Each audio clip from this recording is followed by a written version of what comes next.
68 million daily search inquiries for porn every single day. 2.5 billion emails are sent with porn-containing material every single day. 37 pornos are made every single day. This is unreal. I remember my first exposure to porn was in a forest with my brother, and we were walking and we found this big garbage bag, and inside were all these torn up Playboys and penthouses. And when we saw some of the pages that weren't fully ripped up, we were completely in shock. And I remember a surge of feelings that I hadn't experienced before, specifically guilt and shame. And I felt immediately that I was not supposed to be looking at what I saw, but it created this massive amount of excitement and curiosity as well. And so the evolution of porn in my life, it started off with the magazines in the bushes, and then the videos. They weren't even adult videos, they were thrillers. And then in university, it was photos. People were sending emails with photos. And then in my mid-20s, when I got my own place, that's when you could have established Wi-Fi. And that's when you could start to, browse around and find all sorts of stuff. And back in my mid-20s, it was more of a curiosity of like getting ideas of things to do with actual real women. And then in my 30s, it phased out because I was married, and I was happily married, have a beautiful wife. And it turned into more so in my mid-30s, I think, as a form of therapy for rejection. When, she was tired, or, she didn't want to, or we had got in a fight. It was a way of connecting. It was a false way of connecting with myself, and it was a way of just feeling like a man without doing what a real man does, which is some form of strength activity. I had no idea the power of pornography. Sex is not wrong. Sex was created by God. It is a beautiful thing. But when it is used in the wrong context, in the wrong place, it has repercussions. For quite a bit of my 20s, 30s, it was essentially an escapism.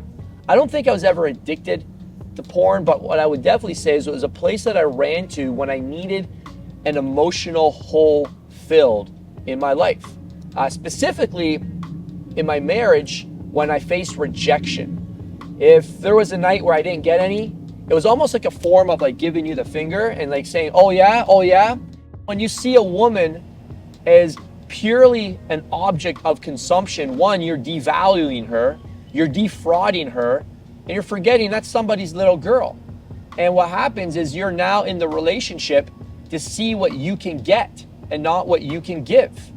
And if she doesn't give you what you want because you've conditioned yourself to get pleasure from women, and that's the way they've been perceived in your mind, the next thing you know, you're unable to have a relationship.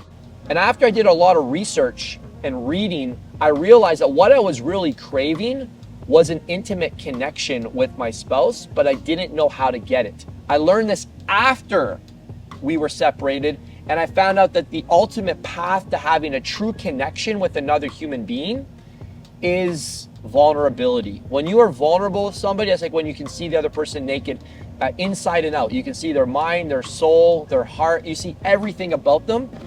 And that is the path to having true connection. But because I didn't know how to do that, she didn't know how to do that, I had to go get that elsewhere. And unfortunately, that only disconnected us further because we didn't deal with the root issue of what we both wanted. The purpose of life is to flourish, it's to thrive. And porn isn't something that helps you thrive. It's like good nutrition helps you thrive, workouts make you thrive, good friends make you thrive, but when was the last time you asked somebody you look up to, hey, what's your porn frequency, right? It doesn't create positive feelings. Like it doesn't help bring the best out of you because it's digital cannibalism, and it's a form of human consumption. You are consuming somebody's soul in order to get something, and that's not how we're wired, which is why it leaves us with these feelings of guilt and shame. But it also creates the dopamine, which makes you addicted to that, but it's the wrong kind of dopamine, because you don't want dopamine that's fed from guilt and shame. You want dopamine that's fed from service and creativity and success and expansion and from love. That's the kind of frequency you want to be operating at. There's a crazy stat that 70 to 80% of men watch porn regularly. Now, I'm proud to say that I'm not a part of that stat, and I'm living proof that it's very easy to quit. If you have a desire, you see, you have to understand that I lost the love of my life and my family unit was broken up. So when I had to get my own place in March 2023, I immediately saw the risk and that I wanted to reconcile. I wanted restoration. I wanted to repair my marriage. And I had to eliminate anything that could prevent me from connecting with myself and potentially connecting with her. From my therapy, that's what I learned. I was unable to connect with myself. I didn't see value in connecting with myself. So knowing that porn was disconnecting me from myself, I had to get rid of it. And when I eliminated it, I all of a sudden was able to start seeing more value in spending time with myself. And I was able to start getting some form of fulfillment. I don't believe you get all your fulfillment on your own, because that's why God created males and females to have a relationship with each other so that we could fulfill each other.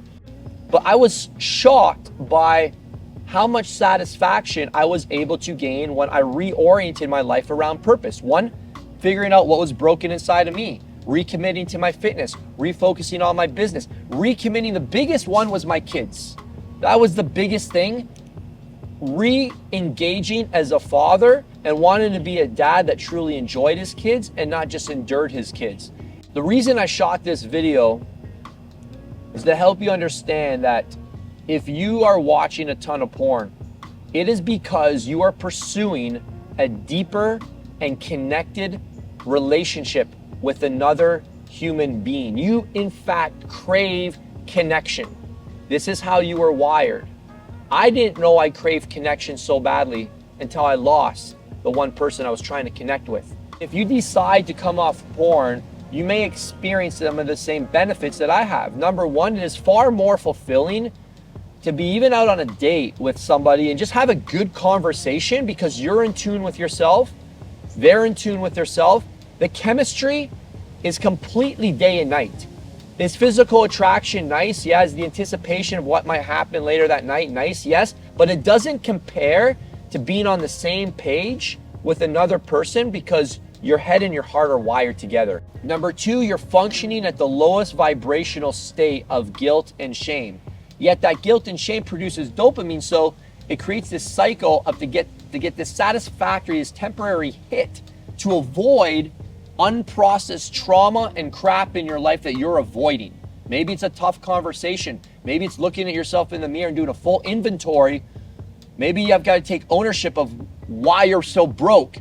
And porn prevents you from stepping up and being a man. So you never become the highest version of you. So you're delaying being the highest version of you every time you watch porn. And lastly, I believe that all children, your kids, need a man who can manage their emotions and who can demonstrate control, self-control, right? If you can't control what you put in your mouth, you can't control what you drink, you can't control what you look at, then you don't have self-mastery. So this is the highest form of self-mastery, being able to control it. And if you think, I just need it in moderation, well, then you're not in control of it because you need it in moderation. So again, I'm not coming from a place of I'm better than you. I just want to reassure you that you're literally one decision away from seeing how much power you have over your life. But I hope you don't have to lose something as precious as a loved one or breaking up your family to see that this stuff comes with a deadly cost. This is a battle worth fighting. This is a standard that most men are not even talking about. And it's a standard that is going to completely change your life. And I haven't mastered it, but it's a journey that I'm on. And I want to invite you to come on with me as well. Hope you enjoyed this video. We'll see you in the next one. Let me know what you think below. And don't forget, you don't level up, you're going to level off.